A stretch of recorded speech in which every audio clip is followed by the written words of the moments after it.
the entire world. In this vein, we believe that we should be able to generate an atmosphere of mutual trust between states, considering the plans of denuclearization which are currently being negotiated, as is the case of the Korean Peninsula.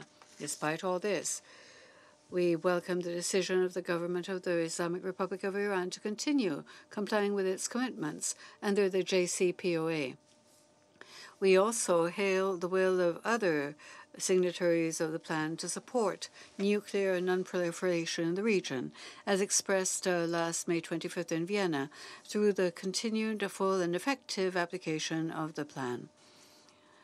It is our understanding that it is the responsibility of the Security Council to preserve the JCPOA as it was designed, guaranteeing reciprocal commitments for its full implementation in good faith and in a constructive atmosphere based on mutual respect.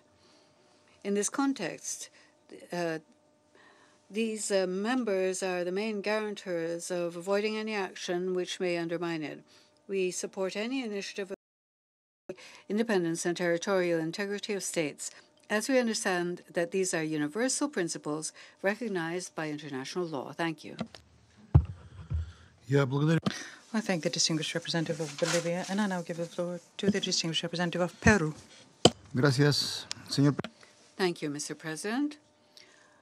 We wish to thank you for convening this meeting, and we wish to thank Ms. Rosemary DiCarlo, Undersecretary General for Political Affairs, Ambassador Carol van Osserum as facilitator, and Ambassador João Pedro Valle de Almeida for their briefings. We also welcome the permanent representative of Germany to this meeting. Peru is a country committed to multilateralism and to international law and to the principle of peaceful settlement of disputes. We therefore give high priority to preserving the regime of nuclear non-proliferation, including their delivery systems, as well as the promotion of disarmament and arms control.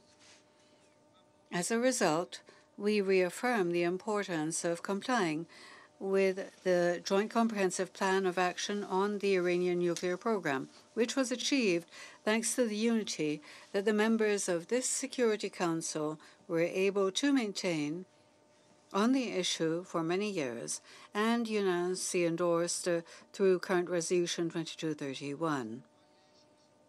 Under current circumstances, we wish to hail the commitment of the parties who remain in the plan with the need to safeguard it.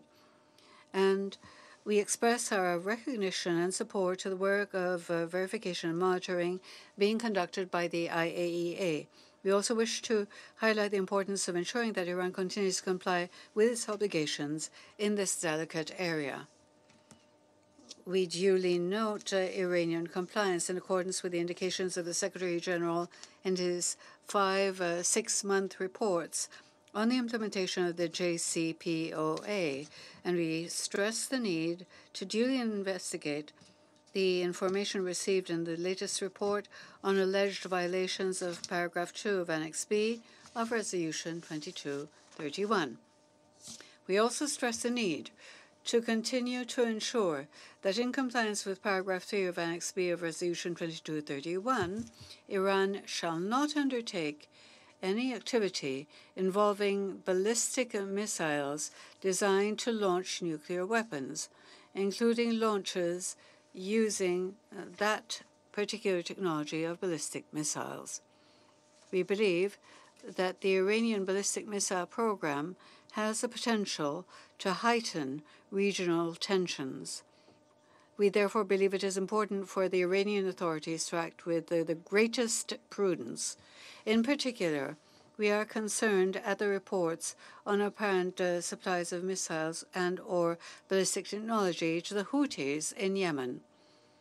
With regard to this, we support the proposal of the Secretary General to conduct further outreach and training activities for member states on the procedures and to be followed, which should be submitted through the procurement working group. We are also convinced of the need to recall the obligations of all states under Resolution 2231 when it comes to the travel ban, arms-related transfers, and the assets freeze of the individuals and entities on the lists. I conclude, Mr. President, by reaffirming Peru's commitment with the non-proliferation regime, the need to keep this Council united when it comes to the responsibility of ensuring the full implementation of this regime, and the importance that this has for international peace and security. Thank you, sir. I thank the distinguished representative of Peru, and I now give the floor to the distinguished permanent representative of Kuwait.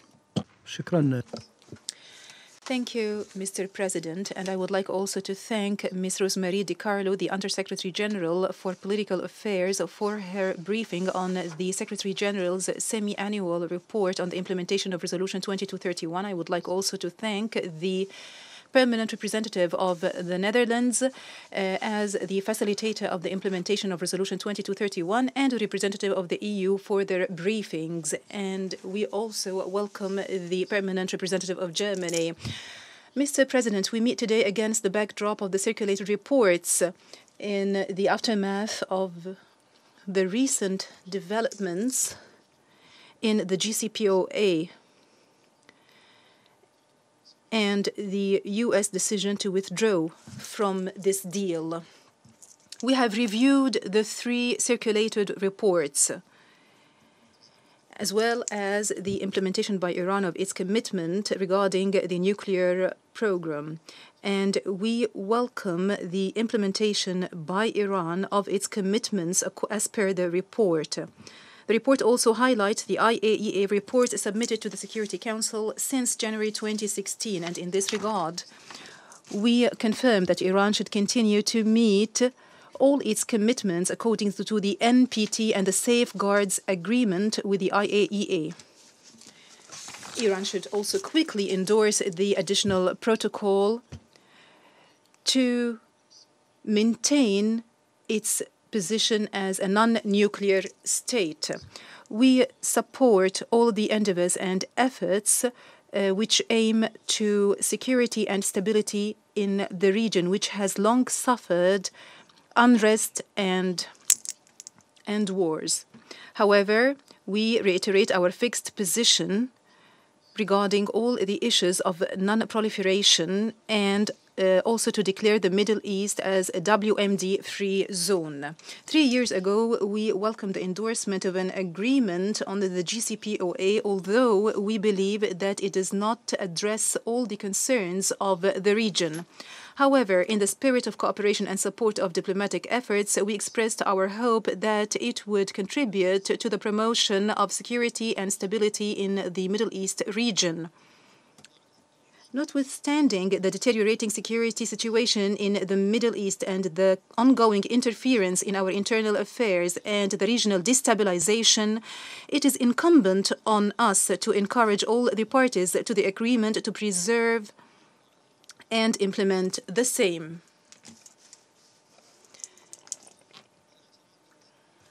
Kuwait respects and observes the Security Council resolutions. Nevertheless, the grounds for the United States' withdrawal from the GCPOA require to be highlighted to address all the regional and international concerns related to this agreement. We are concerned regarding the Secretariat's findings upon the implementation of Resolution 2231 regarding the assessment of the ballistic missiles which were launched against the Saudi territories from the Yemeni territories, as well as the issues related to the transfer of arms and materiel to other states. It is true that the Secretariat was unable to determine the date of transfer of such arms. However, still, this is a very serious issue which threatens the stability in the region. In this regard, we renew our condemnation in the strongest terms of the launching of ballistic missiles against Saudi Arabia, which targets the national security of our sisterly countries. And we maintain the position of the Arab League, which calls for the preservation of the security and stability of the countries of the region and the safety of their people. We also maintain the importance of non-interference in the internal affairs of states and respect of state sovereignty and good neighborliness according to international instruments and norms. Meanwhile, all acts of provocation which undermine the build of trust and threaten security and stability in the region should stop. In conclusion, we reaffirm that the Security Council should continue to discharge its responsibility and to follow up the full implementation of the Resolution 2231 in a way that ensures compliance by Iran and other states, not only in the sphere of non-proliferation, but also the other areas contained in on the resolution. Thank you, Mr. President. I thank the distinguished representative of Kuwait, and I now give the floor to the distinguished representative of Sweden. Thank you, Mr. President.